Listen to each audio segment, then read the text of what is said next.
Baiklah, Assalamualaikum warahmatullahi wabarakatuh. Perkenalkan, nama saya Jalsa Febriani dari kelas 3A Pendidikan Bahasa Arab.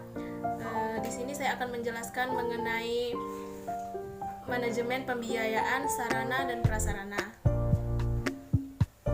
Baik, untuk pembahasan selanjutnya yaitu mengenai konsep pembiayaan pendidikan. Menurut Molyasa, pembiayaan pendidikan adalah pengelolaan atau segala proses keuangan di sekolah atau madrasah, lembaga pendidikan guna memaksimalkan pencapaian tujuan kegiatan dalam sekolah. Jadi, pendapat dari para ahli dapat disimpulkan bahwa pembiayaan pendidikan itu adalah upaya mengumpulkan dana untuk membiayai operasional dan pengembangan pendidikan untuk meningkatkan kualitas SDM sehingga mampu bekerja sama di lingkup lokal, regional, nasional maupun internasional. Dan untuk selanjutnya yaitu adapun faktor-faktor yang mempengaruhi pembiayaan pendidikan. Adapun menurut Bastian yaitu sebagai berikut. Yang pertama, kenaikan harga atau rising prices, dan kedua, perubahan relatif dalam gaji pengajar. Yang ketiga, perubahan dalam populasi dan kenaikan presentasi peserta didik di sekolah negeri. Keempat, meningkatnya standar pendidikan. Kelima, meningkatnya usia anak yang meninggalkan sekolah. Dan yang keenam, meningkatnya tuntunan terhadap pendidikan lebih tinggi atau higher education. Selanjutnya yaitu mengenai landasan hukum. Pembiayaan pendidikan. Baharudin menyebutkan bahwa landasan hukum pembiayaan pendidikan terdiri atas yang pertama, dasar yuridis terbagi menjadi 3, yaitu yang pertama, Pancasila sebagai negara yang berdaulat. Republik Indonesia mengakui Pancasila sebagai kedaulatan tinggi dan menjadi landasan hukum atas setiap penyelenggaraan segala bentuk kegiatan. Dan yang kedua yaitu Undang-Undang Dasar 1945. Nah, di dalam pembukaan Undang-Undang Dasar 1945 dalam alinea keempat itu disebutkan adanya perkataan yaitu mencerdaskan kehidupan bangsa. Nah, ini berarti bahwa setiap lapisan masyarakat berkewajiban untuk melaksanakan pendidikan sebagai upaya mempertahankan kedaulatan Republik Indonesia. Nah, dan yang ketiga yaitu perundang-undangan. Nah, itu sejalan dengan adanya manajemen berbasis sekolah atau madrasah. Nah, dapat menggali dan mencari sumber dana dari pihak masyarakat, baik secara perorangan maupun secara kelembagaan. Nah, untuk yang B, dasar filosofis seperti yang telah dikemukakan bahwa proses pendidikan tidak dapat berjalan tanpa dukungan biaya. Hal ini dikarenakan segala kegiatan yang dilakukan sekolah itu memerlukan dana. Hampir dapat dipastikan bahwa proses pendidikan tidak dapat berjalan tanpa dukungan biaya yang memadai. Baik, setelah kita mengetahui mengenai landasan pembiayaan, kita juga di sini akan membahas mengenai kategori biaya. Nah, ini dibagi menjadi 3, yaitu ada pendidikan biaya langsung dan tidak langsung. Nah, biaya langsung ini maksudnya yaitu biaya yang langsung berproses dalam produksi pendidikan, di mana biaya pendidikan ini secara langsung dapat meningkatkan mutu pendidikan. Nah, adapun biaya tidak langsung adalah pengeluaran yang tidak secara langsung mendukung proses pendidikan tetapi memungkinkan proses pendidikan tersebut terjadi di sekolah. Nah, itu meliputi ada biaya hidup, transportasi, biaya jajan, biaya kesehatan, dan biaya-biaya lainnya. Untuk selanjutnya yaitu adapun biaya masyarakat dan biaya pribadi. Nah, biaya masyarakat dapat dikatakan sebagai biaya publik, yaitu sejumlah biaya yang harus dibayar oleh masyarakat untuk pendidikan, baik melalui sekolah maupun melalui pajak yang dihimpun oleh pemerintah kemudian digunakan untuk membiayai pendidikan. Nah, biaya pribadi ini adalah biaya yang dikeluarkan oleh keluarga untuk membiayai sekolah anaknya dalam bentuk uang sekolah, uang kuliah, pembelian buku, dan dana hidup siswa. Baik, selanjutnya yaitu fungsi pembiayaan pendidikan.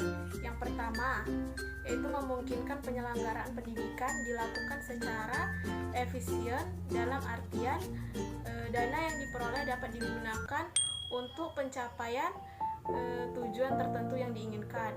Dan yang kedua yaitu meningkatkan ketercapaiannya hidup lembaga pendidikan. Dan yang ketiga dapat mencegah adanya kekeliruan, kebocoran atau penyimpangan penggunaan dana dari rencana semula. Dan yang keempat yaitu menggambarkan target-target yang dicapai sekolah atau madrasah. Dan selanjutnya yaitu mengenai manajemen sarana dan prasarana. Manajemen sarana dan prasarana merupakan suatu kegiatan untuk mengatur dan mengelola sarana dan prasarana pendidikan secara efisien dan efektif dalam rangka pencapaian tujuan yang telah ditetapkan. Adapun menurut tim pakar manajemen Universitas Negeri Malang, manajemen sarana dan prasarana adalah proses kerjasama pendayagunaan semua sarana dan prasarana pendidikan yang dimiliki oleh sekolah secara efektif dan efisien. Nah, jadi sarana dan prasarana pendidikan itu akan disebut education fasilitas. Sebutan itu jika diadopsi ke dalam bahasa Indonesia akan menjadi fasilitas pendidikan.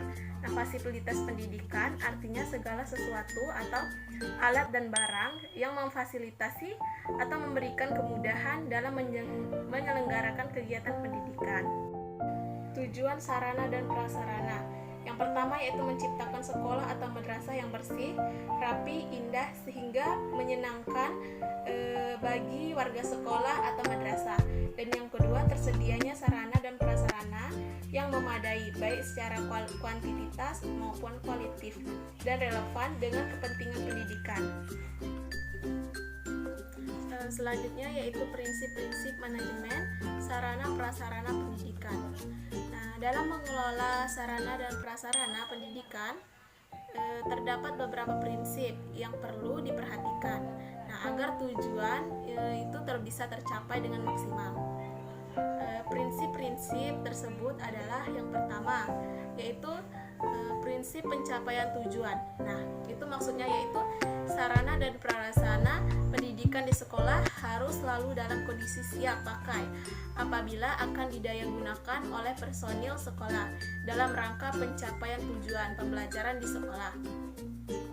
Dan yang kedua yaitu prinsip efisien, yaitu penggadaan sarana dan prasarana di sekolah harus dilakukan melalui perencanaan yang seksama sehingga dapat diadakan sarana dan prasarana pendidikan yang baik dengan harga yang murah. Demikian juga pemakaiannya harus dengan hati-hati sehingga mengurangi pemborosan. Yang ketiga yaitu prinsip administratif. Nah, itu prinsip administratif itu yaitu manajemen sarana dan prasarana pendidikan di sekolah harus selalu memperhatikan undang-undang, peraturan, instruksi, dan petunjuk teknis yang diberlakukan oleh pihak yang berwenang. Nah, dan yang keempat yaitu prinsip kejelasan tanggung jawab. Nah, maksudnya itu yaitu manajemen sarana dan prasarana pendidikan di sekolah harus didelegasi kepada personil sekolah yang mampu bertanggung jawab apabila melibatkan banyak personil sekolah dalam memanajemennya. Nah, maka perlu adanya deskripsi tugas dan tanggung jawab yang jelas untuk tiap personil sekolah. Nah, dan yang kelima yaitu prinsip kekohesifan. Nah, yaitu manajemen sarana dan prasarana pendidikan di sekolah harus direalisasikan dalam bentuk proses kerja sekolah yang sangat kompak. Dan yang selanjutnya yaitu proses manajemen sarana dan prasarana. Yang pertama yaitu perencanaan sarana dan prasarana pendidikan, dan yang kedua penggadaan sarana dan prasarana pendidikan. Yang ketiga inventarisasi sarana dan prasarana pendidikan. Yang keempat pengawasan dan pemeliharaan sarana dan prasarana. Yang kelima penghapusan sarana dan prasarana sekolah. Menurut pakar manajemen pendidikan yang menyimpulkan bahwa manajemen sarana dan prasarana di sekolah meliputi analisis dan penyusunan kebutuhan penggadaan, penyaluran, pemakaian dan pemeliharaan, investasi dan penghapusan. Beberapa macam sarana pendidikan yaitu ditinjau dari sudut. Yang pertama, ditinjau dari habis tidaknya dipakai. Nah, apabila dilihat dari habis tidaknya dipakai, itu ada dua macam sarana pendidikan, yaitu sarana pendidikan yang habis dipakai dan sarana pendidikan tahan lama. Nah, baik, untuk sarana pendidikan yang habis dipakai, nah itu sarana pendidikan yang habis dipakai ini adalah segala bahan atau alat yang apabila digunakan bisa habis dalam waktu yang relatif singkat, seperti kapur tulis, spidol, penghapus, dan sapu. Nah, serta beberapa bahan kimia yang digunakan dalam pembelajaran ilmu pengetahuan alam. Yang kedua yaitu sarana pendidikan yang tahan lama. Nah, sarana pendidikan yang tahan lama ini yaitu keseluruhan bahan atau alat yang dapat digunakan secara terus-menerus dalam waktu relatif lama, seperti bangku, kursi, mesin tulis, komputer, dan peralatan lainnya. Yang kedua yaitu ditinjau dari bergerak tidaknya pada saat digunakan. Nah, itu dibagi menjadi dua, yaitu sarana pendidikan yang bergerak. Nah, sarana pendidikan yang bergerak itu adalah sarana pendidikan yang bisa digerakkan atau dipindah sesuai dengan kebutuhan pemakaiannya, seperti lemari arsip, bangku, dan kursi yang bisa digerakkan atau dipindahkan kemana saja. Nah, dan yang kedua yaitu sarana pendidikan yang tidak bergerak. Nah, sarana pendidikan yang tidak bergerak ini yaitu semua sarana pendidikan yang tidak bisa atau relatif sangat sulit untuk dipindahkan, seperti tanah, bangunan, sumur, dan menara, serta saluran air dari PDAM, semua yang berkaitan dengan itu seperti pipa yang relatif tidak mudah untuk dipindahkan ke tempat-tempat tertentu. Cukup sekian penjelasan dari saya mengenai manajemen pembiayaan dan sarana dan prasarana. Saya akhiri. Wassalamualaikum warahmatullahi wabarakatuh.